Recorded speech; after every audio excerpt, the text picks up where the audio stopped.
అంటే ఇప్పుడు మీ అందరికి ఒక చిన్న కథ చెప్తాను. ఒక అడవిలో ఒక ముసలి తోడేలు ఉందండి. దాని వేటకెళ్ళే ఓపిక లేక, దాని ఆహారం సంపాదించుకునే ఓపిక లేక ఒక గుంట నక్క సహాయం కోరింది.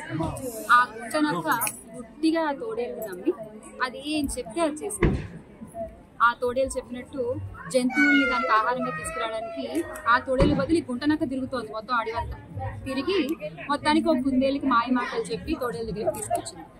కుందేలుకి ఏం చెప్పింది గుంట నక్క, నేను రాజ్యం చేసేస్తాను, నీకు సింహాసనం పెట్టేస్తావు, నీకు కిరీటం పెట్టేస్తావు, నీకు సకల సదుపాయాలు ఇచ్చేస్తామని చెప్తే పాపం ఆ పిచ్చి కుందేలు నమ్మేసి తోడేలు దగ్గరికి వచ్చింది. వచ్చి రాగానే ఆ తోడేలు ఆ కుందేలు చెవులు కొట్టేసింది. అది భయపడి పారిపోతే వెంటనే ఆ గుంట నక్క కుందేలు దగ్గరికి ఎందుకు పారిపోయావు, అదేంటది నాకేదో చేస్తానన్నావు, నా నెత్తిని కిరీటం పెడతాను, నన్ను ఉద్ధరిస్తానన్నావు, తీసుకెళ్ళి నా చెవులు కొరికేసినాను, నీ కిరీటం పెట్టేటప్పుడు అడ్డొస్తాయని ఆ చెవులు కొరికేసింది, అది నీకు అర్థం కావట్లేదు అని చెప్పి చల్లగా దూపింది.